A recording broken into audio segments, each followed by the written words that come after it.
안녕하십니까, 레피드입니다. 1월 11일 두산중공업 한번 보도록 하겠습니다. 그 전에 시황 보겠습니다.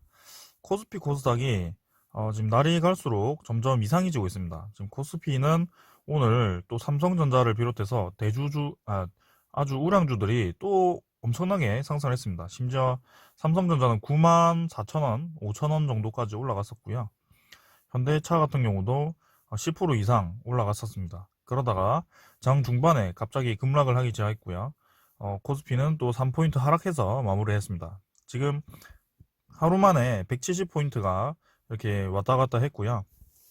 그게 중요한 것이 아니고 기관과 외국인이 이렇게 쌍매도를 아주 많이 했습니다. 지금 거의 둘 다 그냥 패대기를 쳤는데 그걸 개인이 다 받아버렸어요. 그래서 이 지수를 올리는 게 개인이 그렇게 삼성전자를 응집력 있게 붙어서 주가를 한 9% 정도까지 올릴 수가 없습니다. 근데 지금 보시면 기관과 외국인이 그걸 끌어올릴 수밖에 없는데 그걸 끌어올리고 나서는 자기들은 다 빠져나가고 결국엔 개미들만 이렇게 많이 들어와 있는 상황입니다. 지금 저는 굉장히 위험하다고 자꾸 생각이 드는데요. 지금 코스피 같은 경우도 지금 이런 차트 다들 아시죠? 네, 한참 많이 오를 때 이렇게 아주 꼬리 길게 달린 음봉이 나오면 대부분 내려가거든요. 지금 여기 이 포인트도 굉장히 찝찝했었는데 그걸 무시하고 이틀 연속 올렸습니다. 그리고 3일째도 올리길래 이 투기가 너무 심하구나 지금 싶습니다. 지금 장이.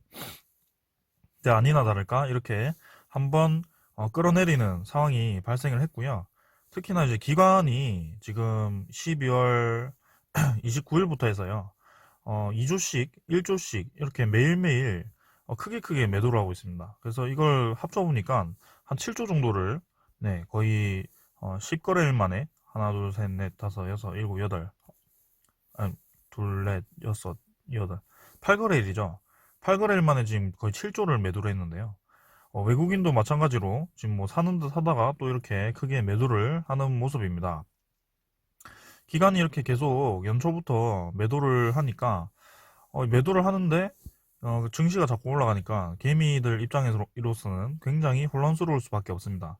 특히나 지수는 올라가는데 내 종목은 안 올라가는 그런 상황이 계속 나오고 있거든요. 저는 지금 주목을 하고 있는 것이 1월 14일 이제 이번 주 목요일에 그 옵션 만기일이 다가옵니다. 그래서 지금 보시면은 12월부터 해서 11월부터 해서 계속 이렇게 증시가 한 번도 쉬지 않고 올라갔어요. 그래서 이번에도 이렇게 많이 올렸다는 것은 콜옵션을 12월부터 해서 많이 옵션에 넣지 않았을까라는 생각이고요. 거기에 따라서 옵션 만기일이 이제 다가오니까 그 콜옵션을 상환을 해야 되니 이 현물부터 지금 서서히 고점에서 매도를 시작한 것이 아닌가라는 생각이 듭니다. 좀 굉장히 불안하고요. 옵션 만기일 14일 이후에 주가가 좀 하락을 할 수도 있겠다는 생각이 좀 점점 들기 시작했습니다. 지금 이렇게 고점에서 자꾸 개인이 사는 것은 굉장히 좋지 않아 보입니다. 그 다음 코스닥도 마찬가지고요. 코스닥도 지금 기간이 800억 정도, 뭐 코스피에 비해서는 별로 팔진 않았지만 오늘 아주 강하게 내렸다가 반등을 좀 했습니다. 그래도 이게 좀 찝찝한 것이 이렇게 한 번씩 꼬리를 달면서 내려왔던 적이 많았거든요. 근데 그래도 꾸준히 잘 버티고 올라왔는데 코스닥도 보시면 꾸준히 얘는 조금씩 계속 매도를 이어나가고 있습니다. 기간이 지금 코스피 코스닥에서 계속 발을 빼고 있어요. 외국인도 특별히 들어오는 것이 아니고 계속 이렇게 개인만 매수를 하고 있는 상황입니다. 여러분 참 진짜 조심하셔야 될 구간인 것 같고요. 주가가 좀 내리더라도 추가 매수는 조금씩 눈치를 보면서 해야 될 것 같습니다. 적어도 변동성이 큰 14일 이후에 진행을 하는 게 좋을 것 같고요. 주가가 어떻게 움직이는지 보고요. 증시는 지금 계속 제가 주의 깊게 보도록 하겠습니다. 두산중공업도 오늘 마찬가지 코스피 저렇게 급락은 아니죠. 고점에서 이렇게 기관과 외국인의 매물 물량을 피하지 못했습니다. 두산중공업 사실 많이 안 올랐습니다. 저점에 비해서 많이 오르지도 않았고 최근에 이제 금요일에 대차 상환을 굉장히 많이 했지만 외국인이 110만 주인가 120만 주를 또 뭐 현재 거래 시간에 아니고 좀 장외 시간인지 그렇게 110만 주를 매도를 했더라고요. 원래 장 내에서는 4만 주 정도가 잡혀 있었는데 갑자기 그렇게 불어났습니다. 그래서 외국인 지분율이 10%대로 하락을 했고 오늘도 그 외국인과 기관이 매도를 이어갔습니다. 지금 기관이 40만 주 매도를 했고요. 외국인이 35만 주 매도를 하면서 주가를 끌어내렸습니다. 오늘 뭐 시작부터 그냥 끌어내려가지고 오늘 그냥 좀 두드려 맞는구나 싶었습니다. 그래서 뭐 연기금은 크게 많이 매도를 안 했는데요. 금융투자와 외국인이 거의 끌어내렸다고 보시면 됩니다. 뭐 호가창은 맨날 똑같듯이 그 프로그램 312주는 또 여기 매도에 붙어서 열심히 찍어 눌리더라고요. 10주를 막 그냥 쏟아내던데 아주 뭐 그냥 주가를 혼자 들락날락 하고 있는 것 같습니다. 시간 외도 좀 내렸고요. 지금 차트를 보시면 일봉상으로 굉장히 자리를 잘 만들고 있다가 또 이렇게 거래를 터뜨리면서 쏟아 내려버려 가지고요. 내일도 추가 하락 조금 할 수도 있습니다. 장 초반에 지금 장 후반에 어떻게 말아 올릴지는 잘 모르겠습니다만 일단은 좋은 시나리오가 21선 태우고 이렇게 올라가는 것이었는데 그 좋은 시나리오는 꽝으로 돌아갔네요. 지금 이제 쌍바닥을 염두를 계속 해두고 있었는데 일단 쌍바닥까지 근처까지 내려갈 수도 있겠다는 생각이 듭니다. 그래서 13,000원에서 12,800원 정도, 네, 요 정도까지 하락이 가능한 지점이고요. 내일 한번 내렸다가 다시 반등을 하는 21선은 평행하게 이어가는 그런 모습을 좀 상상을 해봤습니다. 그래서 지금 두산중공업이 외국인 지분이 뭐 꾸준히 상승하긴 했고 기관이 계속 매도를 하고 있긴 한데요. 일단은 수급이 빨리 들어와야 될 것 같습니다. 지금 수급이 들어오지 않으니까 주가가 이렇게 힘없이 다시 흘러내려가는 모습인데요. 전체 흐름은 아직 뭐 유효합니다. 지금 뭐 주봉도 좀 안 좋게 시작은 했지만 그래도 거의 횡보 구간에 위치를 하고 있고요. 월봉상으로도 이전에 60월봉선 여기만 좀 잘 지켜주면 좋을 것 같습니다. 지금 1월 달이 좀 좋게 시작을 해서 두산중공업이 양봉을 좀 길게 뽑았으면 하였는데요. 지금 보시면 조금은 증시가 지금 불안한 모습입니다. 지금 뭐 비트코인도 하루 만에 거의 1,000만 원이 떨어져 가지고 이 뭐 지금 투기장인 것 같아요. 지금 모든 자산이 지금 이상합니다. 시그널이 지금 이상하기 시작했어요. 굉장히 조심해서 투자를 해야 될 것 같습니다. 일단 뭐 차트는 뭐 주가 하락한 거는 어쩔 수 없죠. 네.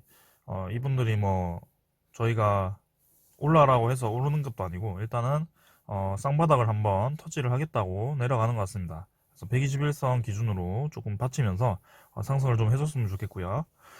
중요한 것은 이제 이번 주 목요일 14일에 DICC 소송 결과가 나온다고 합니다.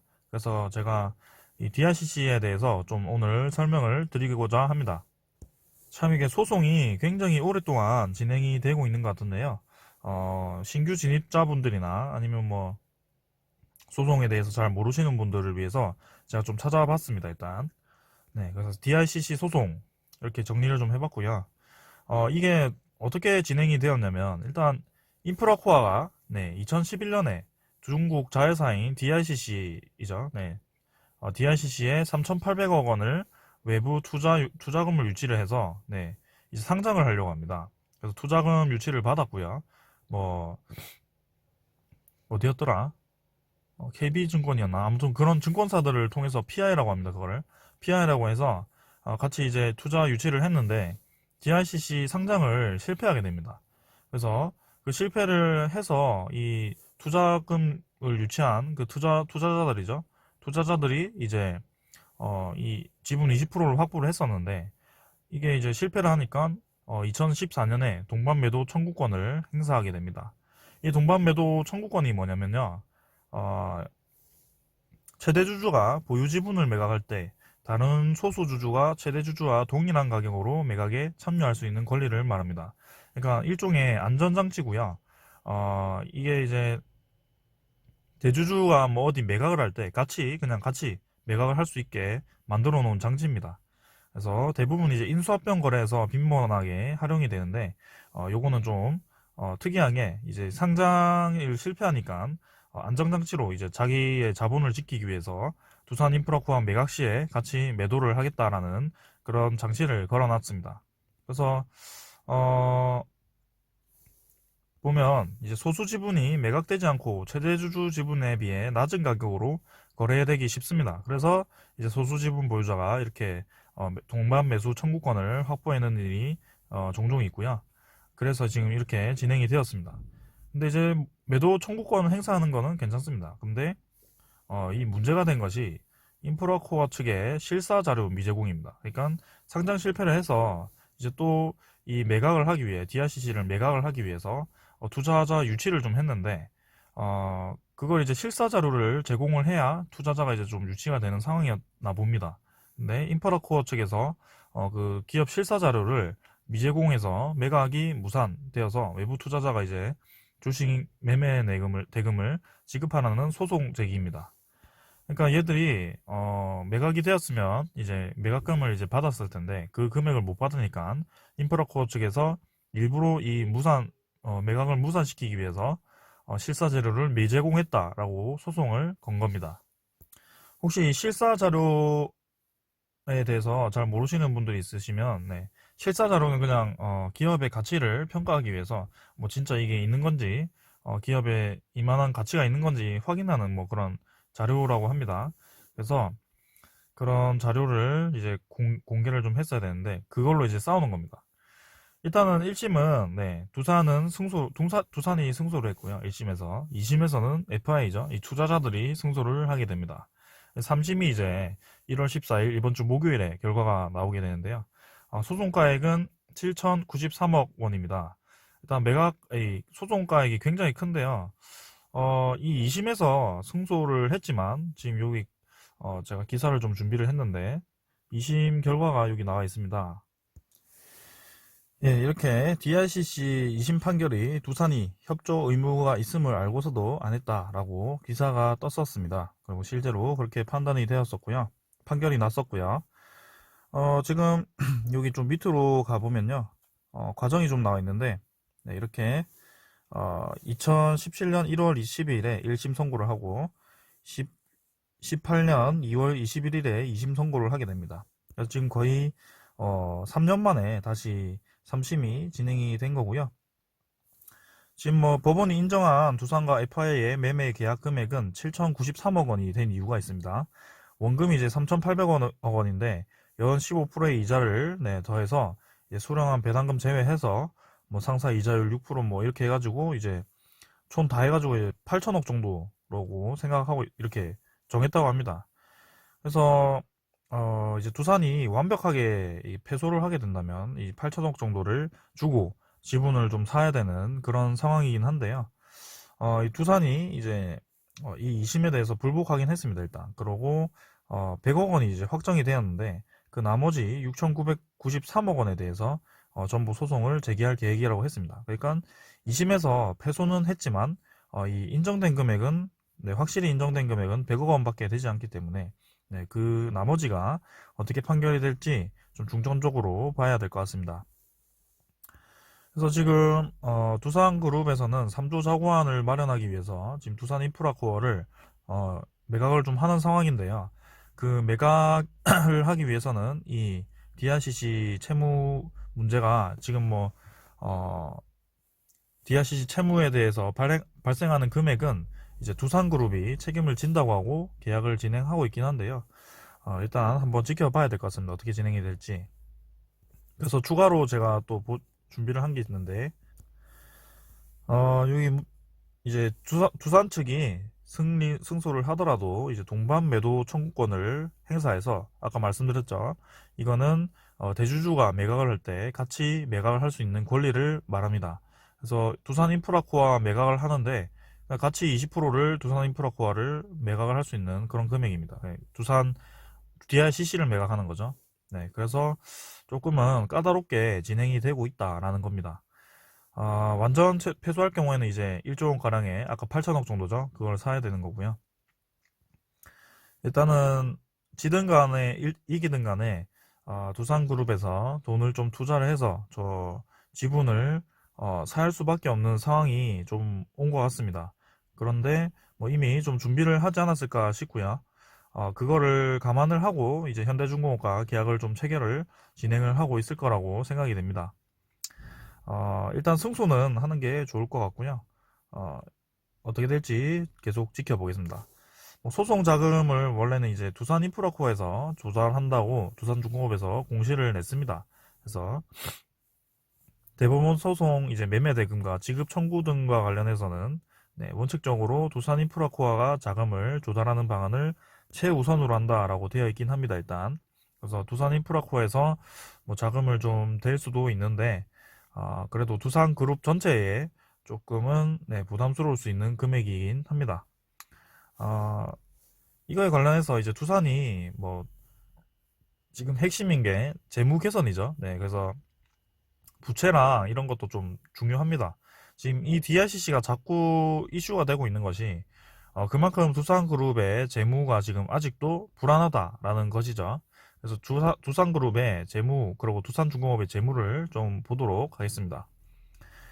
일단 두산퓨얼셀 지분을 이제 2,770억을 매각을 했습니다. 얼마 전에. 그래서 두산중공업 뭐 이런 지분을 두산중공업 쪽에 뭐 재무 개선을 위해서 쓰이나 한번 찾아봤더니 일단은 블록딜로 마련한 자금은 주식 담보 대출 상환과 그리고 양도세 납부에 쓰일 예정이라고 합니다. 그러니까 주식을 담보로 해서 이제 대출을 좀 받았고요. 그게 이제 평가 가치가 떨어지게 되면 반대 매매를 당하기 때문에 그걸 빨리 상환을 한 것 같습니다. 그래서 특별하게 뭐 두산중공업의 부채에 네, 쓰인 건 아닌 것 같고요. 일단 담보 대출 상환이 뭐 두산중공업의 부채일 수도 있죠. 네, 그래서 두산중공업의 부채를 좀 상환했을 수도 있습니다. 일단 그 다음 이제 제가 준비한 게 네, 두산중공업 부채 이걸 좀 봤는데 요걸 좀 보기 전에 네, 여기 제가 분기 보고서를 가져왔습니다. 이거는 3분기 보고서인데요. 요약 재무제표를 좀 보시면 요약이 아니고 연결 재무제표를 보시면 여기 부채가 있습니다. 부채가 단기 차입금이 있는데요. 단기 차입금이라는 것이 이제 1년 이내에 좀 상환을 해야 되는 그런 차입금이라고 보시면 됩니다. 그러니까 빌린 돈입니다. 그래서 그게 지금 6조 7천억 정도가 잡혀 있습니다. 3분기 말 정도에. 그래서 꽤 많이 잡혀 있긴 하고요. 실제로 이렇게 많이 부채 금액이 잡혀 있는 기업들이 많습니다. 우량 기업들 중에서도 네, 부채 금액이 많은 기업들이 있는데 일단 두산중공업이 이 부채 금액 6조 7천억이 문제가 되는 이유는요. 여기 네, 주 재무제표를 보시면 2020년 9월로 해서 네, 유보율을 좀 보시면 됩니다. 유보율이 어딨죠? 네, 여기 있죠. 자본 유보율인데요. 자본 유보율이 네, 19년도 이제 벌써 73%까지 떨어졌다가 이제 올해 1분기, 2분기, 3분기 계속 떨어지고 있습니다. 그러니까 회사에 지금 남는 돈이 없다는 것이고요.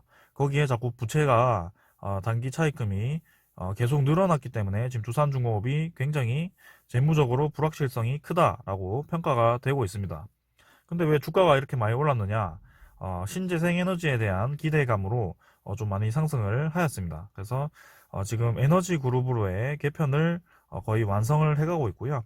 마지막 퍼즐인 이제 두산 인프라코아를 좀 매각을 할 필요가 있습니다. 그래서 지금 보시면 단기 차익 금액이 6조 7천억인데요. 지금 두산중공업이 이 재무를 좀 개선하기 위해서 진행한 것이 두산에서 두산 퓨얼셀의 지분을 무상증여를 했습니다. 주식을. 그래서 최대 주주가 되었고요. 두산 퓨얼셀의 최대 주주가 이제 두산중공업이 되었고요.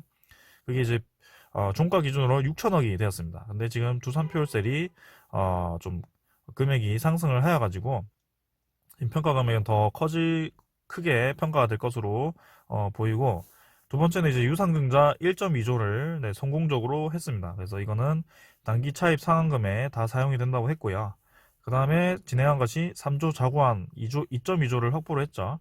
네, 2.2조 확보를 한 상태에서 이제 마지막 두산인프라코아 매각 시에 네, 8천억에서 1조 정도, 그러니까 거의 9천억 정도 잡힌다고 했는데 네, 3조 1천억 정도가 잡히게 됩니다. 그래서 매각을 다 하게 되면 4.3조로 이제 확보를 하게 돼서 이 6.7조 원에서 한 뭐 2조 4천억 정도밖에 남지 않게 됩니다. 그리고 자본이 6천억이 더 증가했기 때문에 부채 비율이 뭐 지금 330% 정도 되는데 꽤 많이 떨어질 것으로 예상이 됩니다. 200%대는 당연하고요. 그래서 이렇게 되면 두산중공업이 이제 재무 걱정은 당분간 급한 불은 껐다라고 볼 수 있고요. 이제 인프라코어 매각을 할 때도 제가 이전에 영상으로도 설명을 드린 적이 있는데요.